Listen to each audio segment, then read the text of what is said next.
What up, my freaks? RuinousInsight here with part 95 of my Total Warhammer 3 Boris Ursus and Uragni's and Noviev campaign. So last time we left off in a little bit of a predicament. After setting up an ambush outside the recently fallen Castle Alexandrinov, Svetlana Stefanovich and her relatively recently recruited infantry army was attacked by Skarbrand and another army belonging to the Legion of Chaos, though it looks pretty damn cornate to me as it only has a couple non-cornate units. Obviously this isn't what we wanted. We were hoping to ambush one of these armies at a time and certainly not expecting them to fight as allies, but well, this is the hand we've been dealt. I guess it's going to have to be the debut or death for Svetlana Stefanovich, as this matchup isn't looking super great for us, mostly because the enemy infantry with a lot of Exalted Bloodletters here are really good against Zargard. We've seen an Exalted Bloodletter unit one-on-one a Zargard with great weapons before and just destroy them with little effort, so I'm quite concerned about our front line. Otherwise, there's a lot of elite units here, a couple Bloodthirsters, obviously Skarbrand himself, which just takes a massive amount of effort to bring down as an extremely strong lord, plus a bunch of Skull Crushers, and yeah, more Minotaurs, Soul Grinders. It's a pretty damn solid stack. I guess the only advantage we have to rely on is the fact that they will be coming in as reinforcements. Hopefully we can get them to come to us, but we'll see. Anyway, as I said, this is going to be a debut or death cinematic battle style. Let's see if this infantry army can hold.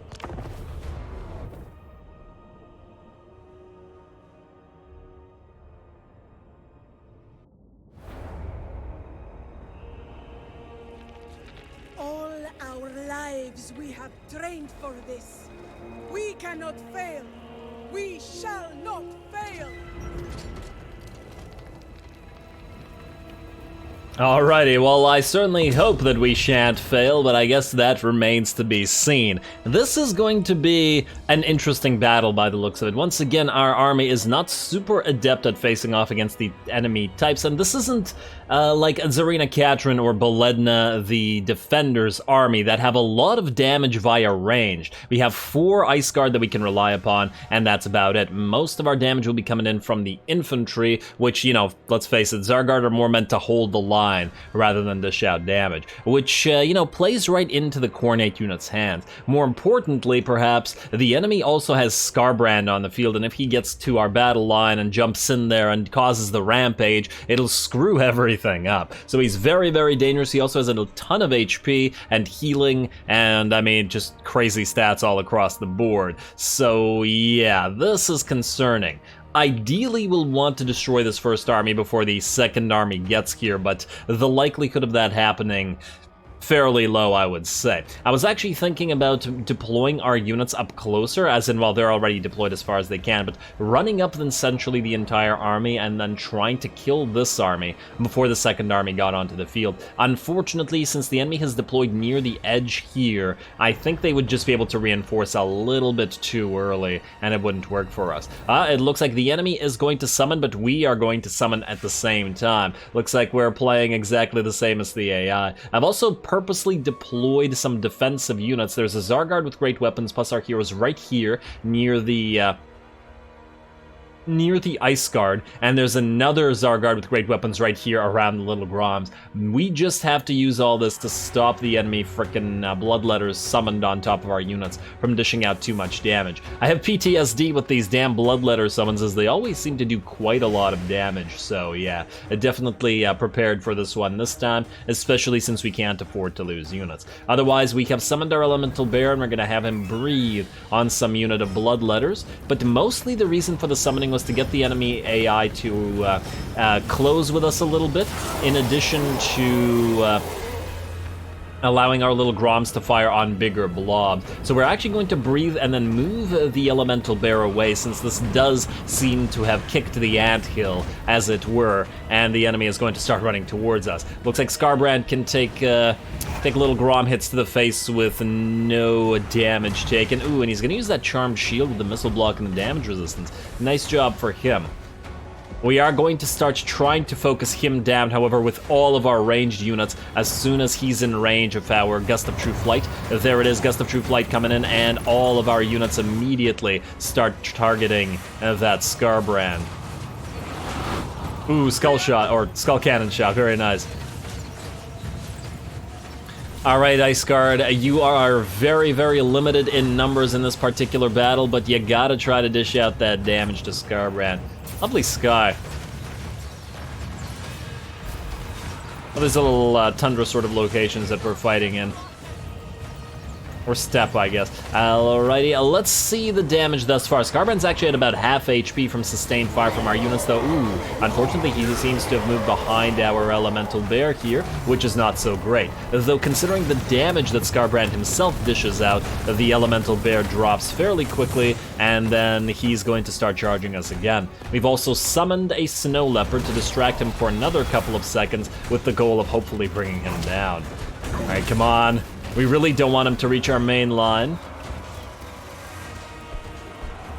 And, oh, is he going to ignore the, he's going to ignore the summon in favor of moving out over here. Why is he moving out to this side? We have sent in our our War Bear Riders and our Snow Leopard to try to kill this Blood Shrine before it hits the Zargard. Blood Shrines may not be super effective against units like this, but we've definitely seen them rip apart Zargard units as well, or at least knock them around and dish out a lot of AoE damage. And yeah, everybody's still focusing on trying to bring that damn Scarbrand down. He's at about 33% HP, and we can't let him close, so we're going to continue in that light. Over on this side, we've also countercharged a unit of Skull Crushers with a unit of Zargard and our Snow Leopard, and then promptly sent in Zargard with great weapons to add their armor-piercing damage to this and help out and kill these guys as well. So that, at least, is working quite well. And another summon coming in, but we still have defensive units over there, so I think they should be able to take care of it. The enemy units are now starting to get closer and closer to our battle lines. Scarbrand has once again seen off our units. In fact, we backed them off. And then I decided to send a unit of Zargard in, essentially to distract him away from our main line. Yes, this will most likely mean that the Zargard unit will be surrounded and destroyed, but we really beat Scarbrand off the field, and down he goes. Alrighty, well, that's a load off at least. Ooh, a Penumbral Pendulum coming down in the middle of our formation. Doing a little bit of damage to the Ice Guard, and I think clipping the Zargard as well, but I think our relative distance of our units was good enough in that particular situation to not have it hit too many. Though if the AI had done something like this, it could have at least clipped a full unit, even if it probably couldn't clip two.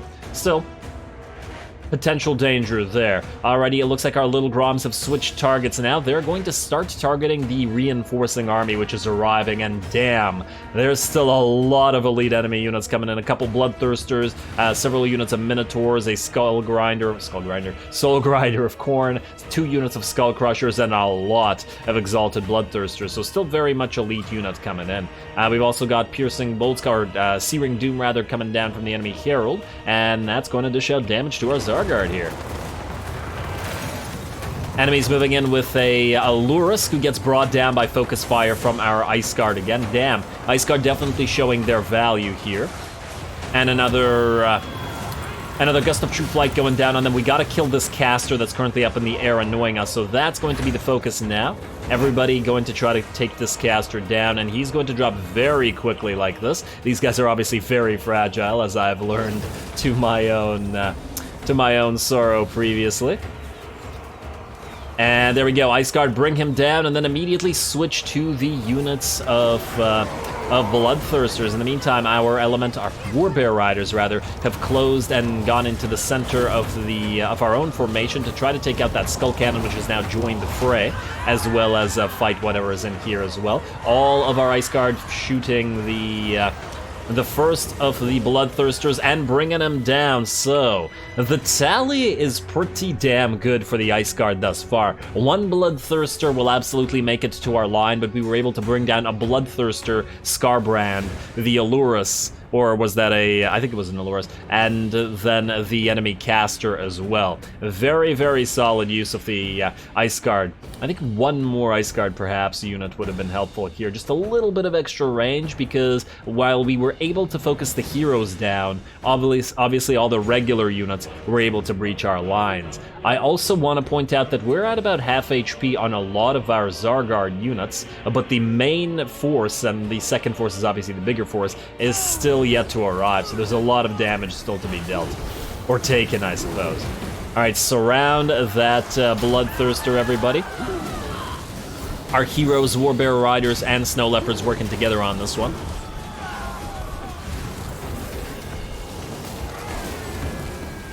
Meanwhile, our Ice Guard, for once, are not going to go after the Bloodthirster. We have one surrounded, so we're going to leave it to our melee elites, while our Ice Guard rather try to take down the cav that are moving in and any bloodletters that are moving in as well. I used a non-overcast hailstorm right in front of the enemy army of bloodletters here, as the AI always reacts to this by stopping and then moving back. Generally a good way to open up at least a little bit of space when you don't have the ability to do damage. Looks like Minotaurs and more Skull Crushers are charging in. Ooh, nice shot from that little Grom, bringing down 3 Minotaurs with a single shot, though I think it might have clipped a few of our Zargard as well. More Zargard coming in to reinforce. The battle lines are still holding, but here come the enemy Bloodthirsters, or Bloodletters. Exalted Bloodletters, that is. And as I've already said, the Exalted Bloodletters are very scary opponents for Zargard to deal with.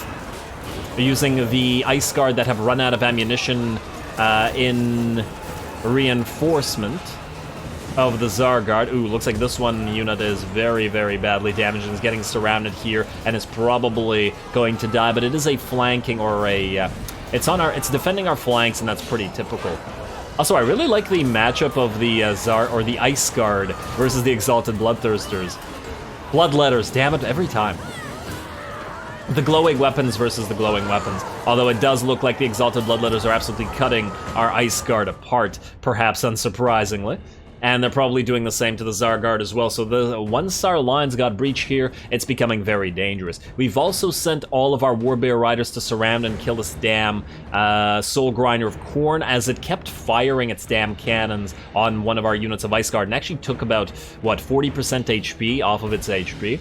Very bad. Also, as I was saying, this unit is about to die, this unit is nearly dead, this unit will definitely not hold against a Spawn of Khorne and nice Exalted Bloodletter unit. One of our little Groms has run out of ammunition, so we're going to charge it into melee to hold ground and anchor the line for as long as possible. It looks like we're completely out of ammunition, in fact, for all of our Ice Guard, and they're going to reinforce the line as well, while any units that we can get out that are very badly damaged, like this unit of Zargard, are going to try to retreat.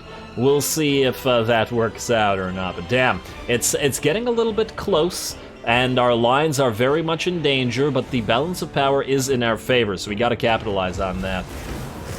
I might have done a little bit too much in terms of getting all the Warbearer Riders after this particular Soul Grinder. Perhaps one set of Warbearer Riders plus the Snow Leopards would have done this.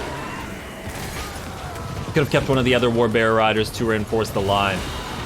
But I really started to panic once this guy had almost killed the one unit of Ice Guard. And plus, we're still fighting Minotaurs and other Bloodletters here, so there's a lot of stuff to bring down. Down goes the Soul Grinder. And now we are reinforcing some of our battle line with additional units of Zargard that were over on the flanks. While our rightmost flank did collapse, so did theirs, so it's a little bit even in that regard. But more of our own units are trying to run away. 5 Zargard left here and 14 left here, both basically dead and in by our blood as well. And oh, they're opening another portal to summon even more Bloodletters on the field and tie up our Warbearer Riders. A little bit unfortunate, especially as this Ice Guard unit is just about to die as well and is being chased down by those Bloodletters. Gonna have to move in some of our Zargard back to try to protect that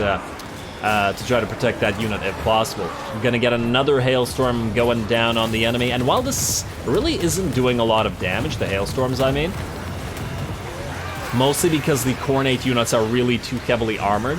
At least it breaks up their formation a little bit. I also don't want to pop it too close, as it would damage our own units a lot more than it would damage theirs, because they out-armor us considerably. Ooh, damn, this is close. Alrighty, our Warbear Riders have now peeled away from that flank and are now going to join the fray here, hopefully to distract the enemy long enough. More and more units are falling. Let's see what we got here. The Snow Leopard is nearly dead. This Ice Guard unit is basically destroyed as well, and same with the Tzar Guard unit. More and more units are peeling away, and look at this. 1, 2, 3, 4, 5, 6 units basically dead. 2 more, or 3 more here that need to peel away, lest they be destroyed. Damn, this is close. I love it. What a glorious frickin' battle, though.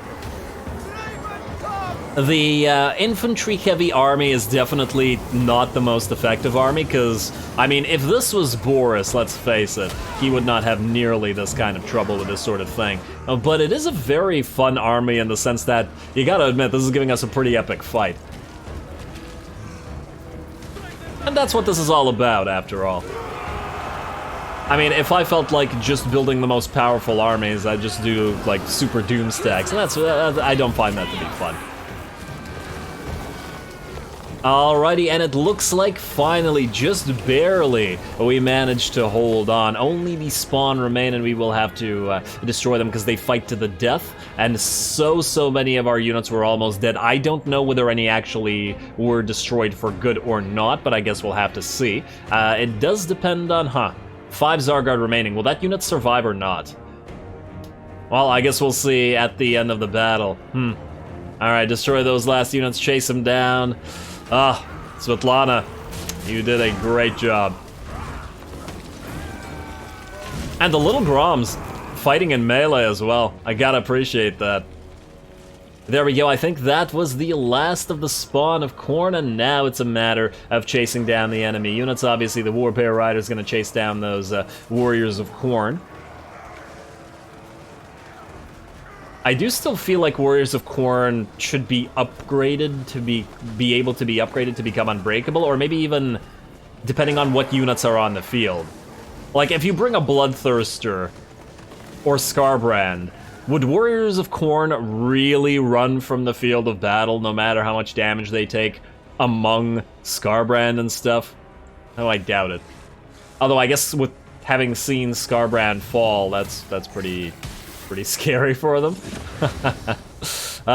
One of the great things about Snow Leopards is they're really good at chasing large units like cavalry and monstrous infantry down. I think they're actually better at this than the Warbear Riders in some ways. Obviously, they do less damage in terms of each individual unit, but because of how fast they run, they are able to catch up to the enemies really quite quickly and take down a unit with essentially every hit or every other hit, which is pretty good as well. Appreciate that. Anyway, I'm gonna speed this up. There's still a few more units to chase down. Svetlana's working on it. We got our Patriarch working on it, who has used all of his Saliak's lullabies, so we don't need to wait in the center. And not that I think it would help all that much here. Damn. What a fun frickin' battle. Alright, just a few more enemies to kill. Snow Leopards have done their work. A couple Chaos Warriors of Khorne remaining here. Let's see if we can't kill them off for good. Maybe we could destroy the army for good. I don't know whether any units got off the field or not. And I don't know how many of our units survived. Man, okay, I'm very interested to see what the final result here is gonna be.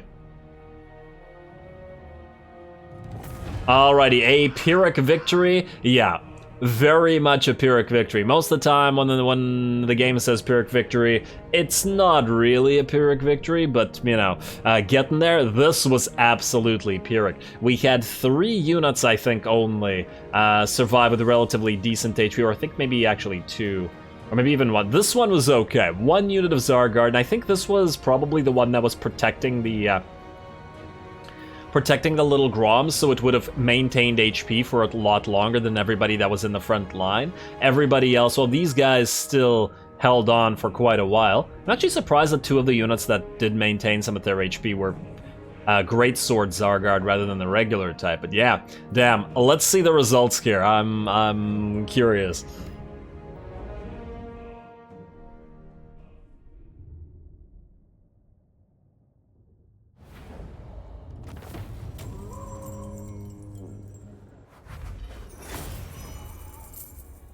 Man, oh man, I think that was one of the most fun battles I've played in Total Warhammer 3 so far. I mean, damn, it was close. 70% losses, and we could have absolutely been overrun. More importantly, we had to get units out, and basically, I think these Zargard were 1 unit away from dying, and these ones were all very, very close. I mean, the sheer number of units that it would have taken to essentially destroy half our army would have been very little. In fact, with the Bloodletters really chasing those units down, it was very dangerous all the time. This poor unit achieved nothing, but I think this was the one that distracted Skarbrand, and Skarbrand achieved very little in this particular battle, only 5.6k damage as compared to the 16k damage of our Lord, and barely above a Patriarch, which isn't really a battle unit anyway. So I think that at least worked out fairly well. We got a little bit of damage on our Snow Leopards, but much, much more on our Warbear Riders, perhaps unsurprisingly, and certainly showing that Warbear Riders are probably the better unit. Little Groms did pretty okay, 12k and 31k damage, and this one got a ton of kills, and they both fought in melee this time. I'm a little bit curious to compare the damage on the Zargard versus the Ice Guard, and it looks like, yeah, the Ice Guard just absolutely cleaned house as compared to the Zargard. It makes me kind of want to get 1 or 2 more units of Ice Guard in here. Maybe even just 1, just to get that little bit of extra range damage coming in, because that would have really helped out here, especially with regards to destroying enemy Exalted Bloodletters before they hit our lines. But damn, what a fun battle. Also, obviously, we need actual casts available for Svetlana, because we only had, we were very limited in terms of our magics, and a Piercing Wind would have really helped out in that particular situation as well. Now, wow, really only 3k extra treasury? It's a little bit weak. I'm going to go for Salhiak Provides, I think. Get the extra little bit of healing. I forget, are we in our territory? No, we're in enemy territory. Damn. Should have stayed in our territory. And what the hell is this? Another ambush? Oh, it's Ungrim. Oh, I thought he had died. Okay, apparently he had... Oh, Ungrim went into ambush and disappeared from the map. Oh, I didn't know that you couldn't see your own allies when they were in... when they were in ambush, especially military allies. Okay, but that really helps, because we now don't need to deal with Dodd. Beautiful. We're just gonna auto-resolve this. This is garbage. And we'll take the money, because we don't... It's a garrison, we don't care about healing. Alright. Well, Svetlana, let's see about taking back Castle Alexandrinov here, and hello, what do we have here? Income from trade, or melee attack +5 for all armies. You know what, our armies are doing fine, so I think we'll just go income from trade, even though I think this is going to be pretty negligible. I'd bet probably around 500 gold, but let's see. Anxious that he will not be remembered after his impending demise, a geriatric and widely loathed boyar offers to pay for much-needed renovations in Erengrad. In return, we must erect a towering marble statue of his sneering image. We will, of course, topple this eyesore once he is in the ground. Nice, very nice. Not so mysterious benefactor. Yeah, let's try the Grand Mark here. I'm curious. 2115 to... Yeah, 300 money from 25% trade. Yeah, we really don't get a lot from trade, do we? That wasn't really anything. But it's okay. Yeah, I know ambush foiled. I know, game. Man, do I know. That was such a good battle. I'm still riding that high. Oh, and plus you get the bonus for defeating Skarbrand as well. Now, Castle Alexandrinov, you unfortunately do have defenses. I feel we're better off going back to our territory and healing up for 1 turn before retaking it. Ally begins outpost construction. Man, why like 8,000 things are happening at once? Okay, if you go into this and then go into our... Would this actually heal us up faster or not? I am genuinely unsure. Bride of the Ice. Huh. In fact, wait, let's say you, first unit, fully replenished in 3 turns, 26 units replenished per turn. Horfrost, guide me. You're in our territory now. No, there's literally no difference between being in our territory and being in their territory. Well, we might as well just go closer to them then. Huh, that's odd. You would think that being in your own territory would help you heal up a little bit faster, at least. I get that this enables replenishment, but, well, I guess it speaks to the power of the encamp stance, if nothing else. Anyway, Sevkim Ungalov, you were heading out here unless we can replace you with a better guy. Let's see. Where's Prague? Okay, you're an assassin, you know where you're going. Man, that was a fun battle. Determined Weapon Master and Chef. Oh, we're out of churches. Well, whatever. No new patriarchs for a while there.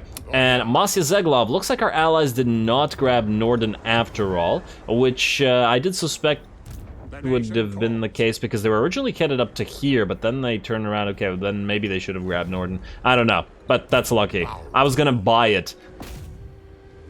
Pay for them to take it, but, well, if that's not what they're gonna do, that's not what they're gonna do. Now, you are going to get a Hellblaster volley gun for this army. We're going to replace the Snow Leopards, although, does make me think that, let's see, if we replace the Snow Leopards with a pair of, with a Hellblaster and a Patriarch, do we want to maybe replace one of the regular melee Zargard, like the non-Greatsword ones, since we have more regular Zargard everywhere else, even though I generally find them better than the Greatswords, just by virtue of their extra tankiness? Replace one with an extra Ice Guard, maybe. Or do we just keep the army as it is? I mean, it did win in pretty dangerous circumstances, but we lack a little bit of that damage, don't we? And another Patriarch won't increase the damage. The Hellblaster will, certainly. Yeah, but I feel like perhaps at least one more Ice Guard would probably do. So let's do that. We'll keep the army as it is for now. You can recruit the Ice Guard at... Oh, wow, you'd have to recruit it at a low level. You know what? I'd rather not do that then. Let's keep you as you are. And when one of the Zargard inevitably dies in this army, because we all know it'll happen eventually, then, well, we will replace it. Alrighty, also, how many levels did you get for that? 3. So now you're immortal. A well-earned immortality, I gotta say. And you have Renowned and Feared, so now it's time to get Best of the Court. Ooh. Now, we want to get at least one highly damaging spell. Alright, fine. One in Best of the Court and one in Biting Wind. And then we'll keep going through Best of the Court and probably Skilled Craftsman again. The Little Groms actually did run out of ammo that time, so yeah.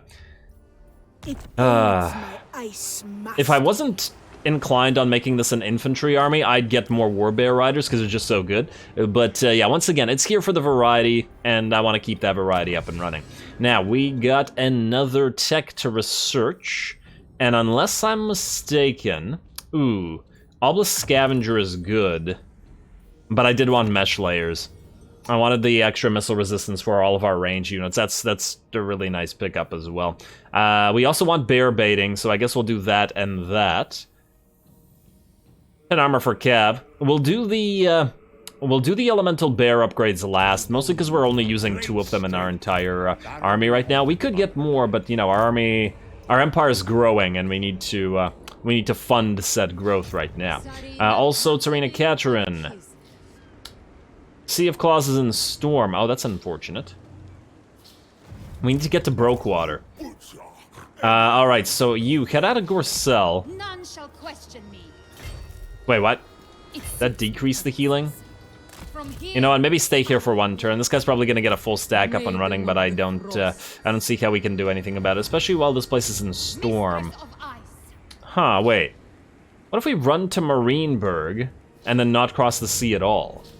Wait, Marienburg has a crossing, does it not? Yes, it does. Alright, fine. You know what? That's not, that doesn't seem like a bad idea to me. Head out to Marienburg. Gorcel, we might as well level you up while we're here. Get a farmstead, mostly for the extra growth. There you go. Alright. And then from Marienburg, you can proceed to Brokewater. I don't think Wissenland is powerful enough to destroy it. Next up, Belena the Defender. You're going to take Karak Asgaraz for free, hopefully with an auto-resolve as well. Ziflin, we might as well build you up. Let's get a farm stab. Auto-resolve, good. Ah, that one poor unit of Demigriffs. Alrighty, Speedalikos or Lycos, I don't know. You have a church that we absolutely don't need here. You know what? I think it's time to start building churches in main territories. I mean, not here particularly, but eventually. You can have a market square. And you can have a... You know what? No, start with a farm. We'll go for Market Square after. Hey. Farm. Farm. Yeah, there we go. Just for the extra growth, if nothing else. We could probably also build Gospodas here. Like we've done here, just to speed this up a little bit more. You know what? Fine. Replace this farm with a Gospoda. And you know what? Ice magic.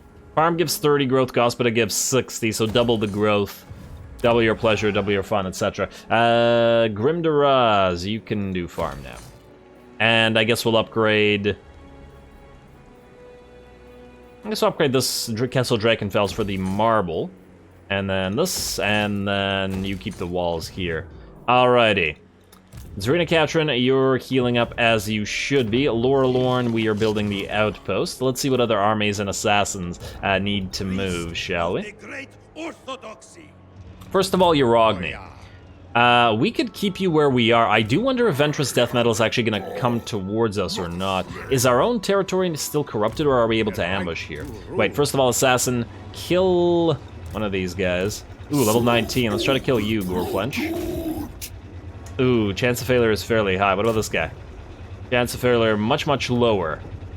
I prefer that you go for the higher success chance, I guess. Because you could level up to 21, I guess. Come on. Oh, wow, you failed even at the low chance. Oh, well. Alright, Uragni. I don't know whether Ventress is actually coming for us, but just in case he is, I'm going to go here. I'm going to put you up into ambush.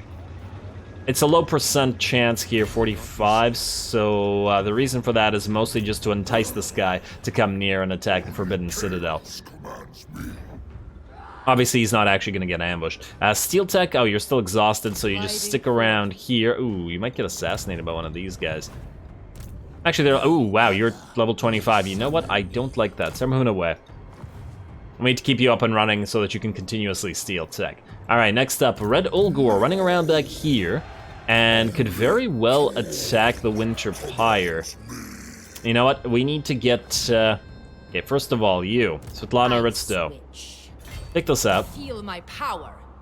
I'm gonna retrofit your army as well shortly, but we need to deal with Red Ulgor. And frankly, there's nobody nearby who can do so right now. Auto-resolve this. Winter fights with us today. And then we will take the...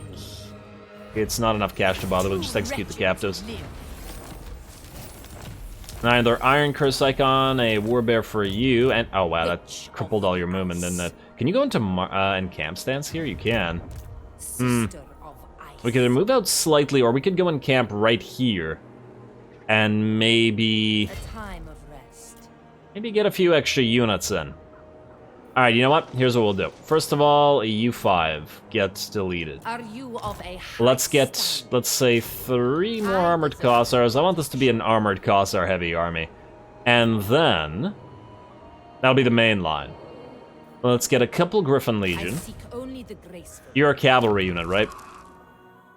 This isn't going to be our main cavalry force. It's just going to be a sort of additional cavalry force, but I do want some cav in here. And then we'll get a couple little Groms in here as well. Yeah, mostly I just want this army to be a little bit more viable against full stacks. In fact, might replace... we still want Hellstorms, don't we? Also, we're now relatively low on regular Cossars, but they're pretty fragile in this portion of the game, so maybe that's fine. Alright, stay with that. We still gotta build up our cavalry army later. Boris and... Oh, I just noticed that we have an Ataman thing. And oh, Pinforks. You missed. Wait, really? You're going to ignore Mist Gorge. And... Huh, weird. Okay. Okay, what do we have here? Ooh, we have a new Ataman available, and one has money, too. Well, isn't that nice? The question is, where do we put you, new Ataman? We got nearly 3k here in the High Pass. We got 2.5k, we got 4.3, no, we already have that. 1,000 gold. It looks like High Pass is the way to go. I don't see anything else that really approaches it. We keep putting Atamans in High Pass and then taking them out over and over again. We already have somebody at the Ivory Road. Yeah, okay, I think that's the only option. Alright, High Pass it is. Nice. 11 Atamans. Man, I never thought we'd get this many Atamans, but, you know, good. You are trying to head towards these various little armies here. I'm kind of tempted to tell him to go towards Blizzard Peak, although at this point in the game, Alexandra Castina might be able to hit it within the next few turns. You know what? Speaking of Alexandra Castina, move out here, go into a camp stance, and start moving towards Mount Crag. We'll take that. Hopefully we don't get a plague from it. I'm getting real tired of those plagues. Then you, Svetlana Horoshko. You need to march stance up here. This'll hurt you, won't it? Okay, fine. Weaver of the Frost. Let's do this then. Wait. Let's go to the edge of this. I feel like I remember there being an ogre camp here. Nobody might have destroyed it. Okay, never mind. You can reach Eagle Eries in one turn anyway, so just keep full HP. Alright. Take that. Looks good to me. Boris, we have to have you kill Pinforks with very great ease. We'll do that last. We don't need to do a cinematic battle for it. In fact, we might not even have time to do it this episode. Because that damn battle took absolute ages, didn't it? Marat Fedosov, I wanted you to attack these guys, which we will do shortly as well. Probably in the same turn. Svetlana Horoshko, but let another crit failure. Tech Thief, you. Do you need to steal any more tech? You got 10 turns left, however, once we run out of tech stealing on this side, we'll have to move out there, which means we probably do have to do this right now. So steal tech. Success, nice, and you got yourself a level up, not that I think you... Oh, actually, you do need it, very much so. There you go. Alright, level of steel tech. Next up, we got lots of assassins, and one's coming back. You, next assassin. You're moving out here.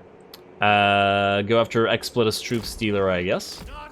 And you can take the Firemouth. Colonize. There we go. Province secured, and farm up, and Firemouth up, and then let us go for, I guess, Awaken the Land. We're not going to be making too much cash here, but I don't see there being too much use out of anything else anyway. Alrighty, so I'm happy with that. We'll keep you around because there's quite a few other ruins that we're going to want to colonize as we head up here. We'll probably want to send some forces out here to keep destroying the Tzeentchians, but we're not going to bother with the Red Deserts here because, well, you know, it's going to be too costly and I'd rather not invest insane amounts of money. Let's see. Next assassin. You are not exhausted anymore. Well, I guess Zestimals is right there. Go kill Zestimals. Nice try. Actually, I don't know whether it was a nice try. It was a try. It was a try of indeterminate effectiveness. You... Why were you moving out here? There are no more enemy heroes out this way, which I guess is partially why. Alright, fine. Keep moving out here then. There's more enemy heroes back here. Yeah, man, we need more armies up front. Honestly, the Great Bastion is looking not like such a great bastion, because we've created essentially our own Great Bastion, going through the Goromadny, the Giantholm Mountains, and then soon to be the Trollheim Mountains and Hellspire Mountains as well. Just a massive range of defenses where Norska used to be, and to against the Chaos Waste. Pretty fun. I like it.